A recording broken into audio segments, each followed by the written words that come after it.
Glória a Deus. Meus irmãos, a paz do Senhor. Meus amados irmãos, nós estamos num trabalho maravilhoso sobre a questão relacionada ao milênio. Essa é a nossa revista desse quadrimestre e nós temos a alegria de estarmos com muita calma estudando todos os fatos relacionados a esse momento bonito, maravilhoso, futuro, em que nosso Senhor e Salvador Jesus Cristo, ele estará de forma física, literal, aqui na Terra, governando, reinando. Então, quando a gente pensa no milênio, a gente tem uma esperança muito grande, uma alegria muito grande, porque quando em Apocalipse, capítulo 20, se diz de forma direta e objetiva que aqueles que participam da primeira ressurreição, esses estarão com Cristo reinando eternamente e antes de reinar eternamente, reinarão com Cristo durante 1000 anos. Isso nos enche o coração com muita alegria, com muita, na verdade, esperança, né? Porque a palavra do Senhor em 1 Coríntios, capítulo 15, diz que se nós esperássemos em Cristo somente nessa vida, nós seríamos os mais tristes de todos os homens.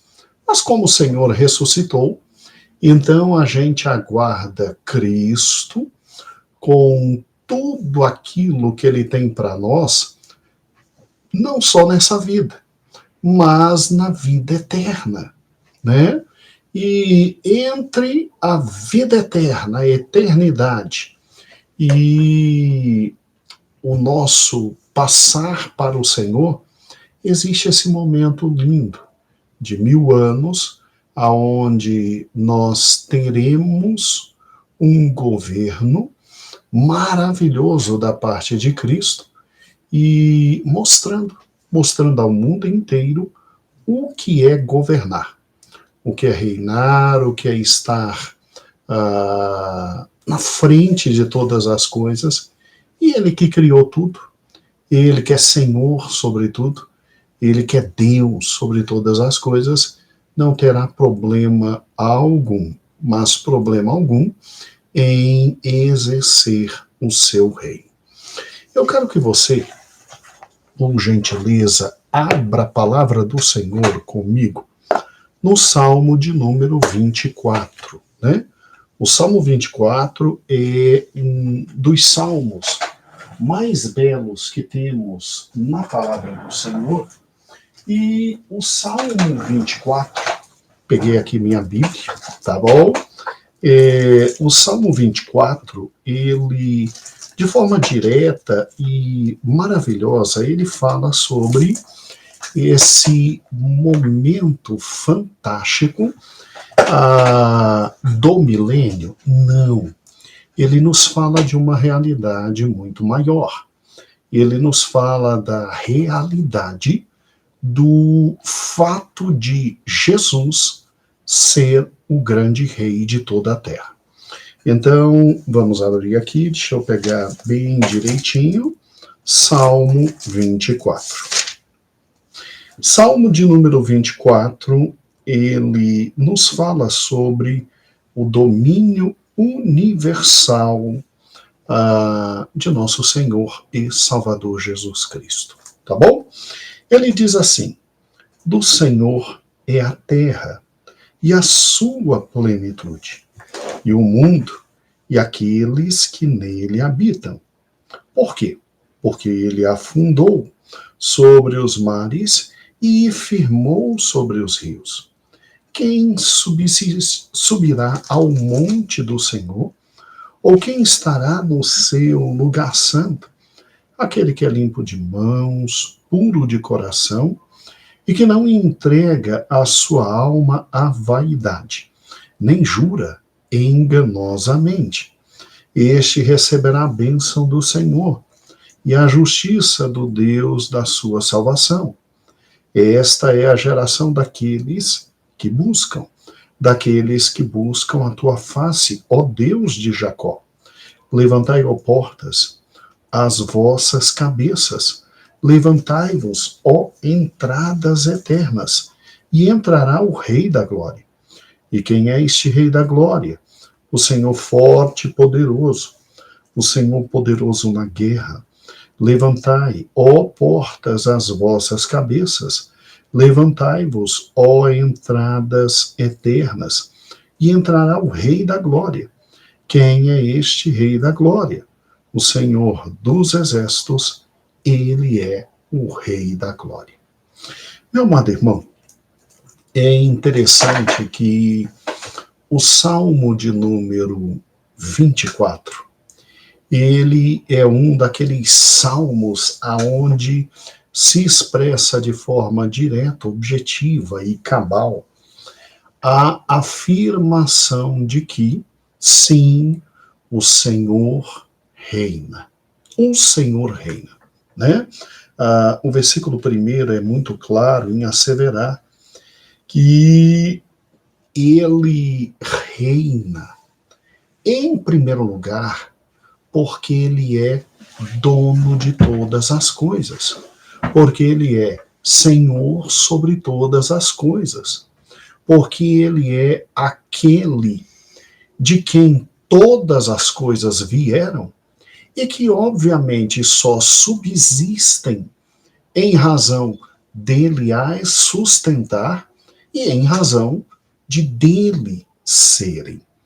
Então, quando a gente olha para o versículo 1 que diz: do Senhor é a terra e a sua plenitude, aqui se está falando do mais alto grau de domínio. Ou seja, aqui se está falando do que nós chamamos de propriedade. Propriedade. Do Senhor é a terra e toda a sua plenitude. Quando a gente pensa em propriedade, a gente tem que ter na mente que a nossa relação com todos os bens que existem, ela pode ser de três grandes formas. Você tem aquele que é proprietário, você tem aquele que é possuidor e você tem aquele que é um mero detentor. O direito brasileiro, ele reconhece essas três grandes relações jurídicas entre pessoas e bens, né? O direito brasileiro, ele reconhece que os bens são um conjunto de objetos que nos são dados, ora pela natureza, ou ora em razão do trabalho humano, e que visa o quê? Visa a satisfação das nossas necessidades. E é muito interessante que nós, enquanto pessoas, e aí o nosso querido direito diz que pessoa é aquele que tem a personalidade jurídica, aquele que tem a aptidão para, no Brasil, ter direitos e, obviamente, contrair deveres. É muito interessante que a legislação coloca a nosso dispor os bens para que nós possamos usar, usufruir, deles, gozar, para a satisfação de nossas necessidades. E aí, três são as relações e as possibilidades que eu e você podemos ter com os bens. A primeira relação é a relação maior e mais forte. Ela se chama propriedade. O proprietário é aquele que tem, em relação ao bem, o maior conjunto de direitos possíveis. Então, se eu sou proprietário do carro que eu dirijo, então é óbvio que eu tenho direitos sobre ele que muita gente não tem. Eu tenho o direito de ter esse carro comigo, eu tenho o direito de usufruir desse carro como eu quiser. Se eu quiser, eu moro dentro do carro. Se eu quiser, eu durmo dentro do carro. Se eu quiser, eu posso até comer, almoçar dentro do carro. Se eu quiser, eu posso inclusive destruir o carro, desde que não coloque a perigo a vida de outra pessoa. Por quê? Porque eu tenho o maior nível de poder sobre a coisa. Eu sou proprietário, eu sou dono. Agora, e se esse carro não é meu e ele está comigo? Bem, ele pode estar comigo porque eu posso ter em relação a esse carro uma segunda espécie de relação jurídica que nós denominamos de posse. Então, quem é o possuidor? O possuidor é aquele que está num ponto abaixo do proprietário, mas que tem o direito de usar e usufruir da propriedade que é de outrem e que por algum motivo lhe veio às mãos. Então, se eu alugo o carro, eu posso andar no carro? Posso. Posso me dirigir de um canto para o outro no carro? Posso. Posso dormir dentro do carro? Posso. Posso, inclusive, parar e almoçar dentro do carro? Posso. Posso destruir o carro? Opa, aí eu não posso. Posso vender o carro? Opa, não posso. Então veja que um dono, ele tem poderes maiores em relação ao bem que ele tem, quando comparado com um mero possuidor, né? Então, veja que é diferente. Mas existe uma terceira possibilidade de relação jurídica com um bem, que nem é a de propriedade e nem é a de posse, é do mero detentor. Quem é o mero detentor? É aquele que tem o menor poder sobre o carro. É aquele que, com o carro está, ou para guardar, ou para proteger, ou para, em relação a esse carro, realizar alguma função ou ordem que recebeu do proprietário. Então, vamos lhe dar um exemplo de um mero possuidor. Quando você deixa seu carro num lava-jato para ele ser limpo, o dono do lava-jato e aqueles que estão entrando no seu carro, saindo, ligando, levando de um lado para o outro, eles são meros detentores. Eles não têm nem o poder do possuidor, eles são meros detentores. Quando você deixa seu carro no mecânico para ele consertar, e ali ele fica por horas aos cuidados do mecânico, o mecânico não é o proprietário. O mecânico não é, de maneira alguma, o possuidor. O mecânico é um mero detentor, né? A pessoa que trabalha na sua casa, está dentro da sua casa, limpando sua casa. Em relação aos bens, ela é a mera detentora, ela está ali para cuidar e proteger. E o que eu acho lindo nesse salmo é o fato de que ele nos diz de forma clara, direta e objetiva que Deus é o proprietário de tudo que existe. Deus é o proprietário de tudo que existe. Assim diz o Salmo 24: do Senhor é a terra e a sua plenitude, o mundo e aqueles que nele habitam. Gente, olha que coisa fantástica. Deus não é um mero detentor. Deus não é. Deus não é aquele em relação à terra e tudo que existe, inclusive todos os que moram na terra. Ele não é um mero detentor. Ele não é aquele ser para o qual olhamos e nos dirigimos esperando que ele obedeça às nossas ordens e os nossos desígnios. Sério. Tem gente que olha para Deus e pensa que ele, em relação a tudo que existe, é um mero detentor. E aí quer determinar para Deus as coisas, quer dizer como tem que ser todas as coisas para o Senhor, olha para os céus e diz, olha, eu determino que isso aconteça, o Senhor tem que fazer isso, o Senhor tem que realizar isso, o Senhor prometeu, então o Senhor tem que se subordinar àquilo que prometeu. Meu Deus do céu, será que eu e você estamos pensando que Deus é um mero detentor? Que ele simplesmente está aqui para tão somente cuidar, proteger, limpar, arrumar, estando às nossas ordens? Será que a gente está enlouquecendo a esse ponto? Pois é, tem gente que olha para os céus e até entende que Deus existe. Mas olhando para os céus e entendendo que Deus existe, o trata como um mero detentor, dando ordens para ele, como se ele fosse a empregada doméstica que entra, como se ele fosse a diarista que entra na casa da gente e vai ter acesso aos nossos bens e simplesmente tem que seguir as nossas determinações. É mole. Sério. O detentor, por exemplo, quando eu deixo o meu carro para ser limpo ali no lava-jato, né? Vão ficar com o meu carro? Vão entrar no meu carro? Vão. Mas não podem sair com o meu carro.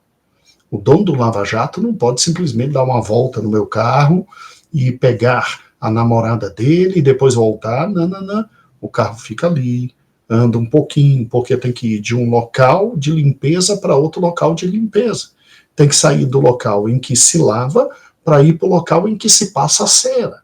Nada mais do que isso. Nada mais do que isso.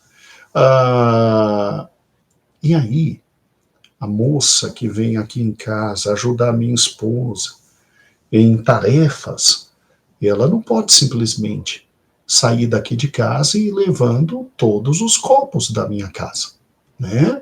Ela é mera detentora. Ela está aqui para obedecer ordens, cuidar e, em razão disso, receber o pão dela de cada dia. Não é verdade? Você acredita que tem gente que olha para Deus e o trata como um mero detentor? Ele diz mais ou menos assim, olha, Deus, dentro da minha casa, o Senhor só pode ir até determinado lugar. Olha, Deus, dentro dos meus negócios, o Senhor não pode entrar aqui. Olha, Deus, dentro dos meus pensamentos, do meu raciocínio, eu só admito a tua palavra só até aqui. Olha, Deus, quanto aos meus sentimentos, fica tranquilo que eu sei o que eu faço. Eu só preciso do Senhor para me dar isso, eu só preciso do Senhor para consertar aquilo, eu preciso do Senhor para consertar o coraçãozinho da minha filha, os passos do meu filho, ajudar o meu outro filho a passar no concurso público, tirar as doenças da minha esposa, e eu começo a dar ordens para Deus, como se ele fosse um mero detentor. Eu poderia multiplicar os exemplos que estou dando aqui, tá? Mas você aí sabe do que eu estou falando. Deus não é mero detentor. Deus não é aquele ser que eu entrego a minha vida, eu entrego os meus desejos, eu entrego a minha alma, eu entrego tudo que sou para que ele cuide um pouquinho, administre da forma como eu quero, e olha que eu digo para ele como é que tem que ser a cera que ele tem que passar, como é que tem que ser o óleo que ele vai passar, que tipo de perfume eu admito, que tipo eu não admito. Gente, a última coisa que Deus é um mero detentor. A Bíblia diz, do Senhor é a terra e toda a sua plenitude. O mundo, tudo é de Deus. E mais ainda, todos aqueles que nele habitam. Ou seja, eu e você, nós somos de alguém. Nós temos um dono, e esse dono é o Senhor. Tem pessoas que pensam que o Senhor não é dono, que ele é mero possuidor. Aí é muito engraçado, né? Porque quando eu penso que o Senhor é um mero possuidor, eu estou dizendo para ele, ó Senhor, nós vamos fazer negócio. Tá? Diferente do primeiro, que acha que o Senhor é detentor e que fica dando ordens para o Senhor, dizendo como que é a vida, como que é as coisas, como fala com qualquer detentor, essa segunda espécie de gente é muito malandra. Ela pensa que pode fazer negócios com o Senhor Jesus Cristo, com o Senhor nosso Deus. Porque a detenção e o mero detentor, né? Esse só obedece ordens. Ele está em relação à coisa, a posição mais fraca que existe.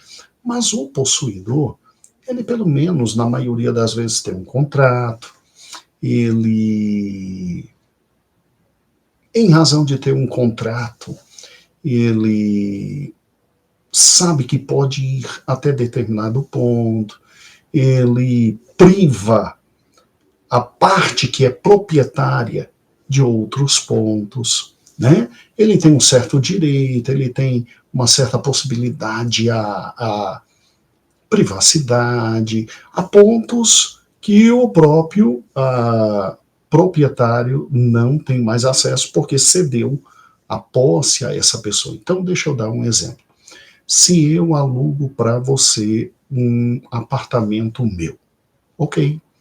Durante aquele período de aluguel, eu continuo sendo proprietário. Mas você que alugou é o possuidor, tá bom? Você não é um mero detentor, você é o possuidor.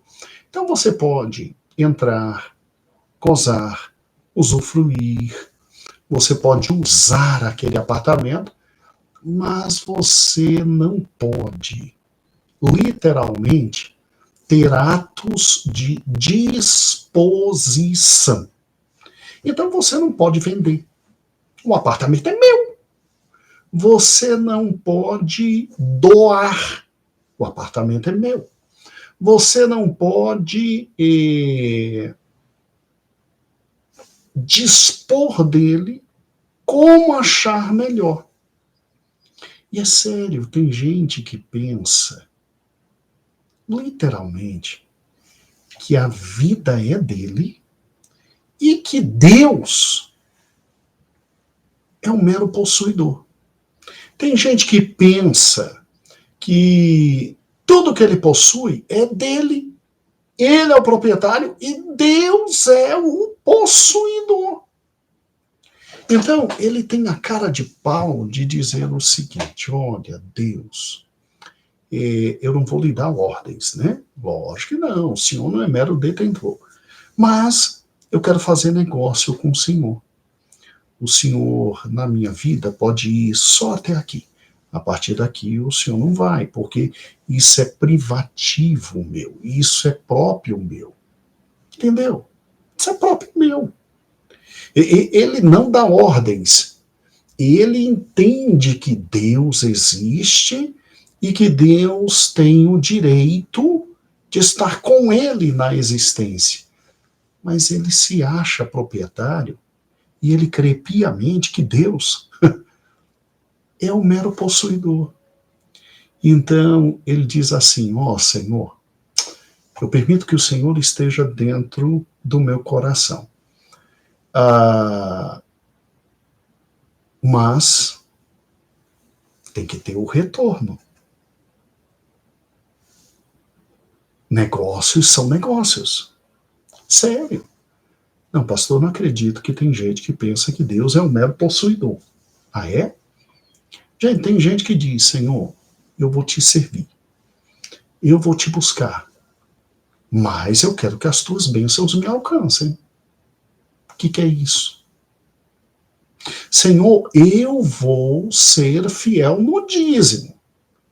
Mas, ó Senhor, eu estou dizimando esse mês R$ 100. Dá um jeito para depois eu dizimar R$ 200. É o negócio. Entendeu como é que é? Senhor, eu vou te entregar o meu trabalho. Mas é assim, depois das 6, vem aquele povo comprar aqui o carro, e ele já vem cansado. Senhor, qual o problema de eu não falar toda a verdade? Eu não vou mentir, mas não vou falar toda a verdade para conseguir vender o carro, Senhor, porque senão não vendo o carro. Você entendeu? Você entendeu? É interessante porque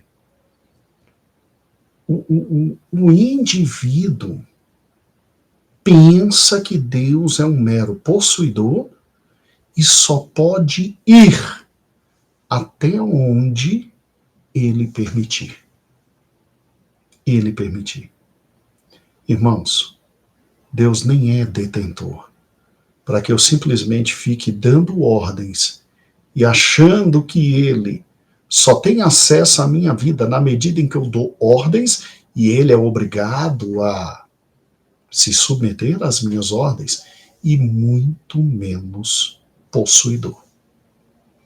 Não tem essa de que eu é que sou o dono. A Bíblia é clara. Do Senhor é a terra e a sua plenitude, o mundo e aqueles que nele habitam. Tudo é dele. A razão que o Salmo dá aqui para que ele seja proprietário é uma razão maravilhosa. Tudo é dele porque, versículo 2, porque ele fundou a terra sobre os mares e firmou sobre os rios, ou seja, porque ele fez tudo, absolutamente tudo, porque tudo partiu da mão dele. Tudo só tem sentido enquanto ele tem sua mão estendida. É exatamente em razão disso. Lá em Apocalipse, chega a dizer algo lindíssimo, que ele comprou com seu sangue todos os homens de todas as tribos, de todas as raças, de todas as nações. Ele é Senhor. Ele não é mero detentor, ele não é mero possuidor, ele é o proprietário.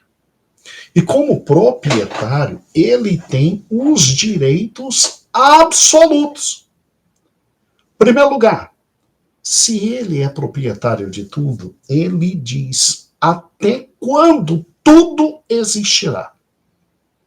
Então eu e você só teremos fôlego de vida até o momento exato em que, literalmente, ele quiser.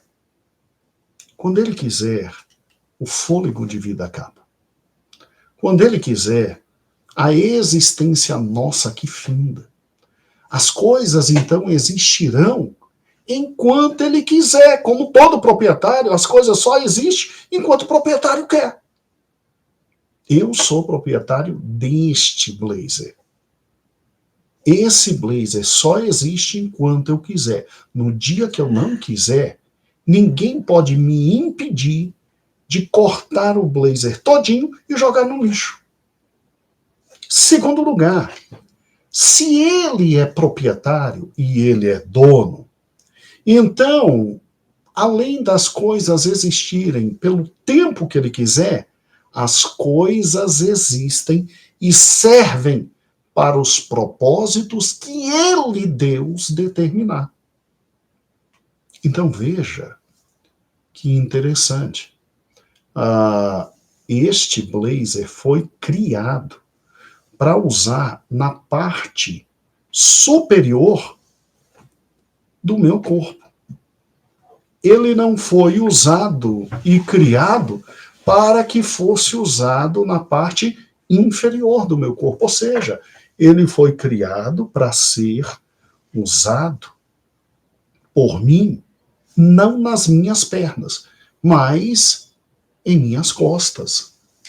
Se você parar e pensar, Deus sendo dono de todas as coisas, inclusive de mim e de você, a gente só tem sentido repleto na vida na medida em que existimos de acordo com o que Ele quer e como Ele quer que possamos existir, gente. Não tem outro caminho. Eu e você somos dele. E é nele que nós encontramos o sentido absoluto da nossa existência. Muito bem. Então, se ele é meu proprietário, ele tem o direito de que eu exista enquanto ele quiser. Que eu exista enquanto for útil. E que a minha existência seja determinada pelos propósitos dele. Então, para que eu existo? Para a glória dele. Para que eu existo? Gente, Deus me criou para alguma coisa. Assim como o pessoal diz que uma digital de um dedo é diferente da outra, um ser humano é diferente do outro, e tudo que Deus criou sempre foi para bênção de toda a humanidade. Então, eu estou aqui para bênção. Deus me dotou de peculiaridades. Eu tenho o que se chama em psicologia de personalidade, ou seja, aquele conjunto de atributos absolutamente individuais que me separam de todos os outros seres humanos. Então, eu existo para quê? Para a glória de Deus. Mas, como o mundo é do Senhor, ele cria tudo em absoluta simbiose, em absoluta harmonia, para que tudo sirva ao mesmo tempo a todos, gerando bênção em tudo e a todos. Então compreenda. Oxigênio existe? Não por si, ele não tem sentido. Ele existe para que simplesmente a vida humana seja possível. E é óbvio que a vida humana, então, vai existir para a bênção da natureza e para que oxigênio não acabe. Você está compreendendo? Então, raciocine comigo. Por que eu e você existimos? Para a bênção. Você e eu temos atributos que são tão nossos, que geram a nossa individualidade, e esses atributos fazem com que a gente saiba de peculiaridades nossas que só nós temos, e isso Deus nos deu para abençoar a humanidade, gente. Não se engane. Não há reencarnação. Ao homem está destinado morrer, viver uma só vez. Então, por que eu e você existimos em 2025? Se Deus é dono de tudo, ele diz até o momento em que nós vamos existir. Ele deixa claro e patente até o momento em que todos nós vamos juntos coexistir. Então pense, se Deus quisesse que eu e você existíssemos há 100 anos atrás, teríamos nascido há 100 anos atrás. Por que ele quis hoje? Porque nós existimos no momento exato de sermos bênção naquele período histórico que nós estamos. Vamos lá, pense. Em que você é bom? Que quando você faz, todo mundo diz, olha, que coisa fantástica. Que caracteriza a tua vida como única e que te torna diferente e abençoa muitos? Ai, pastor, eu não sei se a minha existência vale tanto. Eu queria ser tanto como o Senhor, que fala e que facilmente se expõe. Coitada, eu só sei costurar. Eu sou boa em costura. Pois é, eu conheço uma história bíblica de uma mulher que costurava para pobres no primeiro século, e quando essa mulher morreu, uma igreja inteira se levantou, ela que não pregava o evangelho, ela que costurava, ela que não ensinava, que era a função dos apóstolos, uma igreja inteira se levantou para orar por ela e dizer: Dorcas não pode ir agora. E Dorcas ressuscitou. Mandaram chamar Pedro, olharam para Pedro e disseram: você é apóstolo, vamos lá, ela tem que ressuscitar. E que fria, hein? E ela ressuscitou. Deus te deu algo único. Que tal você usar esse algo único para a glória dele, para a bênção de todos? Para a bênção de todos. Se cada um de nós usássemos para benefício de todos aquilo que Deus nos deu como único, irmãos, como o mundo seria abençoado. Mas não, a gente gosta de usar aquilo que a gente tem de melhor. É só para a gente mesmo, né? A gente tem muito que se arrepender. Muito que se arrepender. Então entenda que se do Senhor são as coisas e tudo, por que Ele me criou? O que eu estou fazendo aqui? Porque, sinceramente, se dele é tudo, não há necessidade da minha pessoa. Muita gente pensa assim, né? Pois é. Você veio no momento certo, determinado por Deus, para o período histórico certo, para ser bênção. Quando Deus fala com Abraão, se tu uma bênção, isso reverbera em todos os filhos de Abraão. E nós somos, pela fé, filhos de Abraão. Gálatas diz isso. Então escute. Você é do Senhor e o Senhor não coloca na terra nada, nada, absolutamente nada inútil. Nada inútil. É bom ser do Senhor. Porque isso dá para a gente sentido de vida, sentido de existência, razão de existir, porque Ele não coloca nada inútil, Ele não erra. Então Deus, quando nos colocou, bote uma coisa na cabeça, Ele não errou. Ele nos colocou no tempo certo, no momento certo, na hora certa, vivendo a vida certa, para a bênção. Se eu sou do Senhor, então a minha existência, ela se perfaz na medida em que eu, que fui criado por Ele, tenho dotes especiais, abençoo a humanidade, abençoo a todos com isso que Deus me deu. Então, a vida ganha sentido, porque eu não sou produto do acaso, eu não sou produto de uma mera relação sexual, eu sou produto da graça e da misericórdia de Deus com a humanidade, porque Ele me botou aqui, Ele é Senhor. Eu poderia nem existir, mas Ele é Senhor. Se eu sou dele, segundo lugar, isso tem que trazer calma para o meu coração. Por quê? Porque eu nunca vi Ele deixar de cuidar do que dele é.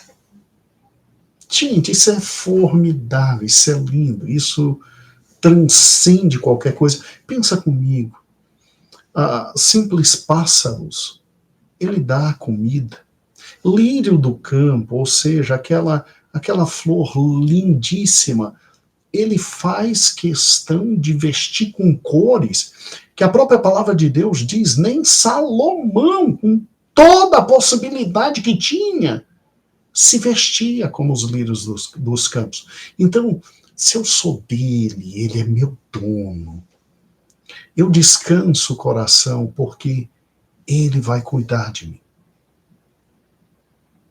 Apesar das minhas burradas, apesar dos meus erros, apesar das minhas incongruências, apesar de mim, ele vai cuidar de mim. É óbvio que tem que ter da minha parte arrependimento. Tem que ter da minha parte um caminhar para ele. Porque se eu me afasto dele, eu afasto do sentido da minha vida. Porque eu só tenho sentido na medida em que eu entendo que ele é meu dono e eu vou viver de acordo com os propósitos que ele tem para a minha vida. Entendeu?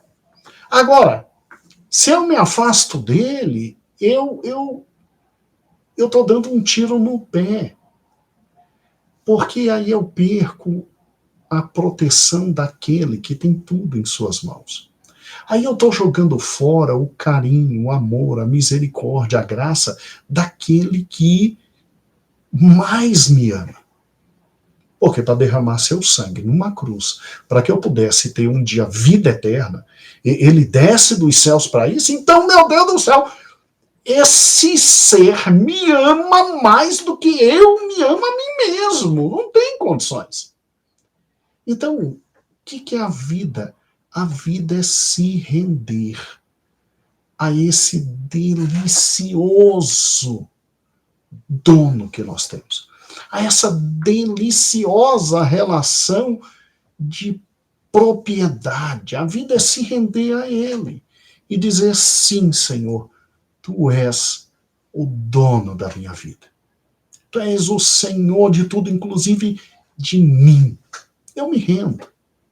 Me rendo à tua palavra, me rendo aos teus desejos, me rendo às tuas vontades. É incrível quando você lê a palavra de Deus que chega em Apocalipse. Eu não entendo como é que 90% das pessoas têm medo do Apocalipse.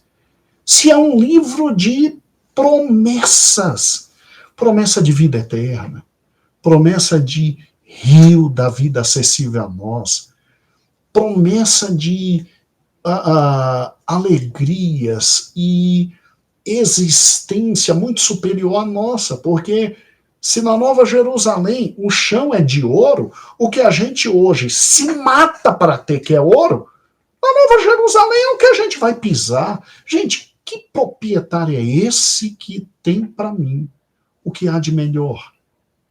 Que proprietário é esse que me ama a ponto de dar sua vida? Que proprietário é esse que quer saber de mim, olha para mim, que, segundo o Salmo, conhece fatos insignificantes da minha vida, como o meu levantar e o meu deitar. Nem eu observo o meu levantar e o meu deitar, e ele observa tudo isso. Vamos ser francos. Está na hora da gente, sem medo nenhum, se entregar nessa relação de propriedade e dizer, olha, eu sou teu. Faz da minha vida o que tu queres. Eu sou absolutamente teu. Pastor, mas eu não consigo sentir tudo isso que aparentemente eu vejo que você está sentindo. Tá, mas a fé não é sentimento. A fé é fé. A fé é você somar 2 mais 2 e ver que é 4 e entender que 4 é 4. Olhe para tudo que está existindo. Ainda não se destruiu tudo, porque Deus, como dono, permitiu a gente ser possuidor. A relação é diferente. Nós é que somos possuidores. Ele é Deus. E ele, durante todo esse período que estamos existindo, está nos permitindo trabalhar, cuidar de absolutamente tudo. O problema é que a gente só destrói tudo. Mas vai chegar o momento em que ele vai vir, descer, para fisicamente reinar sobre tudo. Aí tudo se resolverá. Tudo se resolverá. Né? A gente precisa de um rei na terra. Ele sabe que o reino não pode ser só espiritual. Ele sabe que tem que ter na terra governo central, e vai ter. Um dia, todo joelho vai se dobrar diante dele. E toda língua vai confessar que ele é o Senhor, o dono, Kyrios, o dono, para a glória de Deus Pai. Então, por que não olhar para o Salmo 24 e dizer: é realidade em minha vida, Senhor, e eu não quero mais dominar a minha vida. É o Senhor que vai dominar. E por que não olhar e falar e dizer: do Senhor é a terra, a sua plenitude, o mundo, e aqueles que nele habitam, inclusive eu, meu Senhor, meu Salvador, meu Rei, meu Deus. Eu espero que você não esqueça de tudo isso que acabamos de falar. Eu espero que o teu coração se encha com essa verdade, porque não há verdade maior do que a verdade de que Ele é Senhor de tudo. Ele é dono de tudo. E ao contrário dos donos que nós somos, Ele é amoroso, carinhoso, paciente, e não tem como fugir dele, hein? O nome dele é Emanuel, significa Deus conosco. E que bom que o nosso dono está conosco para todo sempre. Amém? Então, entregue a Ele tudo aquilo, absolutamente tudo aquilo que Ele merece, que é o teu coração. E eu quero agradecer muito a todos os irmãos que estiveram conosco nesse momento. E um beijo especial aqui ao Alexson, que se manifestou, a Ângela, que bênção, amém? Muito obrigado. Os demais, creio que também estão nos acompanhando, e 90% da igreja está hoje feliz ali em Santa Maria Norte. Mas eu quero, nesse momento, orar. Por quem? Orar por aqueles que, de alguma forma, estão ouvindo e ouviram e desejam entregar o seu coração ao Senhor Jesus. Eu sei que o YouTube, ele viabiliza que você assista no exato momento em que a mensagem foi trazida, mas também é possível você assistir 1 ano depois, 2 anos depois. Moisés, meu amado irmão, um beijo. E aí eu quero orar por você. Você quer entregar o coração ao Senhor Jesus? E eu quero orar por você, para que Deus te abençoe. Senhor meu Deus, muito obrigado pela tua palavra. Tudo é teu. Tu és o Senhor da nossa vida e da nossa alma e do nosso coração. Senhor, eu creio que esta mensagem alcançará muitos e muitos, sejam perto, sejam longe de nós aqui em Brasília, mas alcançará muitos. E, Senhor, eu te peço, abençoa, Senhor, este que neste momento está olhando para os céus e dizendo: eu quero entregar minha vida a Ti. Eu reconheço que Tu és o Senhor de tudo. Eu desejo ter uma relação, Senhor, de entrega completa a Ti, que és o dono da minha vida. Senhor, abençoa essa vida. Escreve o nome no livro da eternidade, o livro da vida, e guarda pelo Teu poder. Quanto a nós, Senhor, que já estamos em Tua presença, ajuda-nos a cada manhã entregar de novo o coração para Ti. Arrependidos, pedir perdão por todas as nossas falhas. Ó Senhor, Senhor nosso, quão maravilhoso é o Teu nome. Muito obrigado por este momento.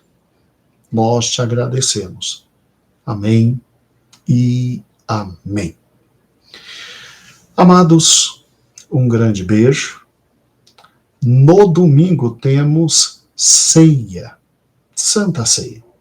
Então não falte. Domingo à noite, grande culto de louvor e adoração. E aí todos nós juntos estaremos na presença do Senhor. Tá bom? E que o amor de Deus, que a graça de nosso Senhor e Salvador Jesus Cristo, que as consolações do Espírito Santo habite e reine em tua vida, hoje para todo sempre. Amém.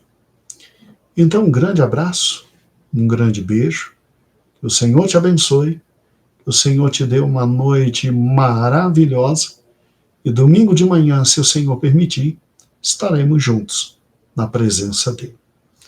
Meus amores, a paz do Senhor, e não se esqueça, do Senhor são todas as coisas, inclusive cada um de nós. Beijos, a paz do Senhor.